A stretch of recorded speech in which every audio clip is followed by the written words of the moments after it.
Buenos días, ingeniero Manuel Erquinho. Vamos a presentar nuestro avance del proyecto de canales. Los integrantes son Bautista Quicaño Johnny, Calle Jiménez Ronald, Díaz Castro Jonathan y Villaorduña Toque John. Los objetivos de este trabajo son identificar los diferentes tipos de flujo presentes a lo largo del canal, graficar la curva de energía específica con los tirantes medidos en todo el canal, determinar la rugosidad del canal, así como el valor de N, mediante fórmulas propuestas por distintos autores. También nos planteamos como objetivos determinar la fuerza específica ejercida por el agua sobre la compuerta para diferentes caudales y aperturas de compuerta, identificar los tipos de resalto hidráulico, finalmente, determinar la longitud del resalto hidráulico utilizando las ecuaciones de Silvestre, Sienchin, Hsing y Pavlovsky. En esta primera experiencia, nuestro objetivo fue identificar los diferentes tipos de flujo en un canal. Para esto utilizamos nuestras herramientas de medición, una regla y un linímetro para medir el tirante, con mucho cuidado. Medimos el nivel del agua a lo largo de todo el canal y anotamos los datos. El primer flujo que identificamos fue el flujo permanente, ya que el tirante no variaba con el tiempo en un mismo punto al inicio del canal. Acto seguido, colocamos el linímetro un poco más adelante y comparamos las mediciones. Al ser iguales los tirantes en diferentes puntos en el espacio, nos da como resultado un flujo uniforme. Luego, hemos puesto esta cuña que representa un vertedero tipo cramp en el cual el tirante del flujo varía en este tramo corto, dándonos como resultado un flujo rápidamente variado. Finalmente, colocamos un bloque de madera como compuerta al final del canal, con lo cual pudimos observar que, después del vertedero, el nivel del agua sube, pero el tirante varía en un tramo relativamente largo, lo cual nos representa un flujo gradualmente variado. Luego fuimos al laboratorio para hacer mediciones más precisas del tirante. Dividimos el canal con ayuda de un marcador y una regla en forma de L en secciones de 2 centímetros para medir el tirante. En el caso de la cuña, la separación fue de 0.5 centímetros para tener una mayor precisión. Esta vez estudiamos el canal con una pendiente de 2%, la cual logramos obtener colocando un pedazo de madera debajo del canal.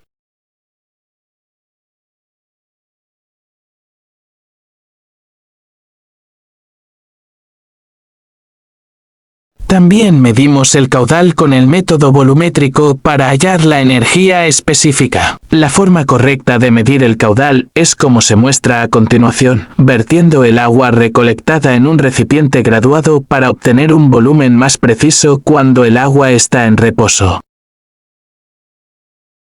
Repetimos lo mismo varias veces y obtuvimos un caudal promedio de 0.00045 metros cúbicos por segundo. Como conocemos el área transversal del canal rectangular, simplemente dividimos el caudal entre el área y hallamos la velocidad. Una vez obtenido el tirante y la velocidad, ya podemos hallar la energía específica con la siguiente fórmula. Y para hallar la energía mínima que se necesita en la cresta del vertedero. Esta se calcula usando el tirante crítico y la velocidad crítica que vendrían a ser el tirante y la velocidad en ese punto. También podemos hallar la rugosidad del canal, con los datos que tenemos hasta el momento. Empezamos calculando el coeficiente de Chézy. Para esto tenemos que calcular el radio hidráulico, que es igual a área entre perímetro mojado. Como el canal es rectangular, nos quedaría de la siguiente manera. Reemplazamos los datos y obtenemos el radio hidráulico. Con el radio hidráulico, la pendiente y la velocidad, podemos hallar el coeficiente de Chézy, reemplazando los datos. datos. Obtenemos que el coeficiente de Chethy es igual a 11.95. De igual manera, con el radio hidráulico podemos hallar el número de Reynolds. La viscosidad cinemática en este caso será la correspondiente al agua a 22 grados centígrados, la cual fue la temperatura medida en el laboratorio. Reemplazando los datos, obtenemos un número de Reynolds aproximadamente de 2500, lo cual corresponde a un régimen turbulento de flujo en canales. Con el coeficiente de Chethy podemos hallar el factor de fricción a partir de la siguiente expresión. Reemplazando datos, obtenemos que el factor de fricción es igual a 0.55. Con el radio hidráulico, el factor de fricción y el número de Reynolds, podemos hallar la rugosidad absoluta del canal, utilizando la ecuación de Colebrook-White para canales. Reemplazando los datos, obtenemos una rugosidad absoluta de 0.033 aproximadamente. Ahora vamos a hallar el coeficiente de rugosidad, a partir de fórmulas propuestas por diferentes investigadores. Primero, tenemos la fórmula de Ganguillet. Reemplazamos el radio hidráulico y el coeficiente de Chethy obtenido anteriormente. Iterando, obtenemos un Dn igual a 0.02. Del mismo modo con la fórmula de Cate, despejando, obtenemos un Dn de 0.018. Finalmente, con la fórmula de Manning, obtenemos un Dn igual a 0.04. Podemos observar que los valores de Dn son diferentes pero tienen el mismo orden decimal. Adicionalmente calculamos otros coeficientes de rugosidad. El coeficiente de Bazin igual a 0.72 y el coeficiente logarítmico igual a 0.017.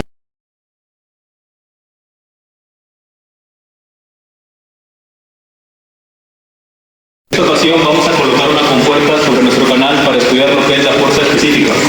Vamos a probar con dos diferentes caudales y dos diferentes aperturas de compuertas.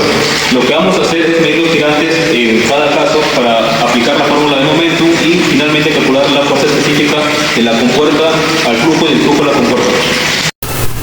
Como ya se mencionó, se procede a medir los tirantes antes y después de la compuerta. En este caso nos repartimos las tareas. Un compañero se encargó de medir los tirantes, otro compañero se encargó de la toma de datos y otro compañero se encargó de la medición del caudal. Con los tirantes ya podemos calcular lo que es la fuerza específica aplicando las fórmulas mencionadas anteriormente. Finalmente obtenemos los siguientes resultados para los tres diferentes caudales y dos diferentes aperturas, así como también la gráfica de momentum versus tirante. Ahora en nuestro canal vamos a ver los tipos de resalto hidráulico: resalto permanente, resalto ahogado y resalto pretensado.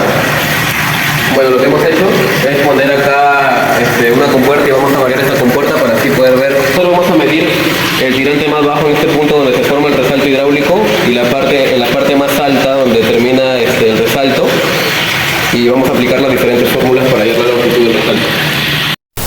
En este primer video podemos observar un resalto hidráulico permanente debido a que el tirante conjugado mayor es igual al tirante normal.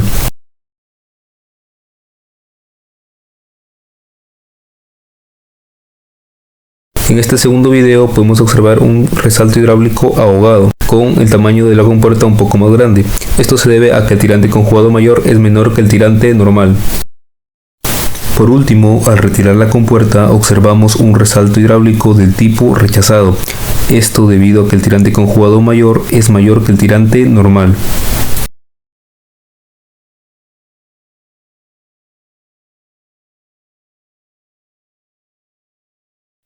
De igual manera procedemos a medir los tirantes antes y después del resalto hidráulico para calcular su longitud. En este caso aplicamos la fórmula de Sylvester y de Cianchin, obteniendo una longitud de 21 y 12 centímetros respectivamente. También aplicamos la fórmula de H-Sin obteniendo una longitud de 163.8 centímetros, así como también la fórmula de Pavlovsky obteniendo una longitud de 18 centímetros aproximadamente.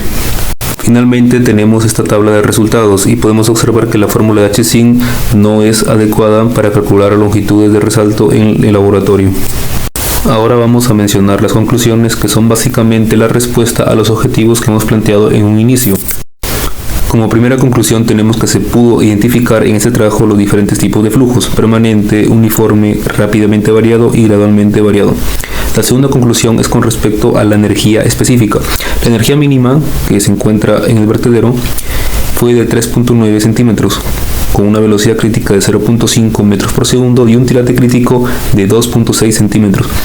La tercera conclusión es respecto a la rugosidad. El coeficiente N de nuestro canal es de aproximadamente 0.03.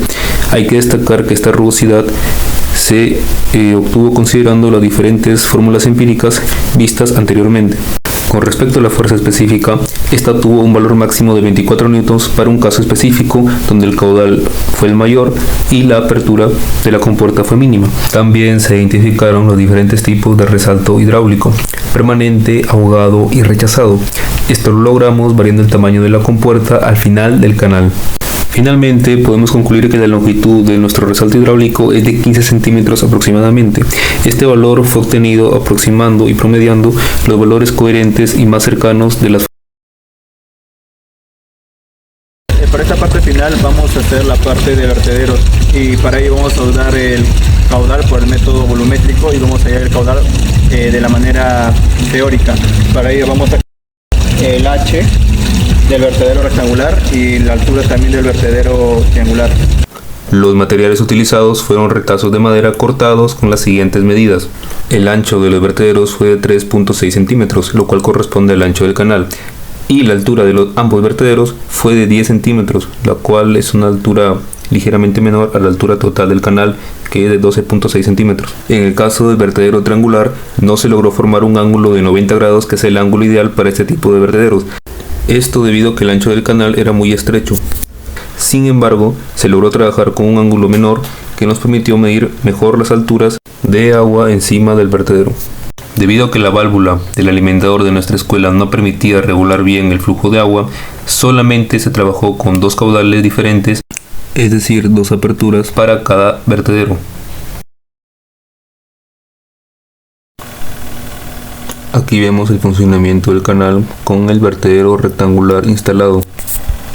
Debajo del chorro podemos apreciar la formación de una burbuja de aire, la cual es producida debido a la succión o presión negativa, que es menor a la presión atmosférica. En esta imagen podemos observar la medición de la altura H, la altura del agua por encima de la cresta del vertedero. Y en esta otra imagen podemos observar la medición del caudal usando el método volumétrico. De igual forma, instalamos el vertedero triangular en el canal y lo probamos para dos diferentes caudales. Medimos la altura H y anotamos los resultados para poder aplicar las ecuaciones. Para el vertedero rectangular se usó la fórmula de Bazin, la cual depende no solo de H, sino también de un W y un B, los cuales son parte de las dimensiones del vertedero. Y acá tenemos la tabla de resultados. Podemos apreciar que el caudal teórico es muy similar al caudal experimental. Para el vertedero triangular utilizamos la siguiente fórmula, la cual depende del ángulo θ y de un CD, que sería el coeficiente de descarga. Para hallar este coeficiente nos apoyaremos en la siguiente gráfica. Primero ingresamos el ángulo, que ya sabemos que es de 47 grados aproximadamente, intersectamos la curva y nos dará un valor de CD de 0.58. De igual manera podemos observar que los caudales son muy similares. De todo esto podemos concluir que las ecuaciones utilizadas reflejan con precisión el comportamiento real de los vertederos.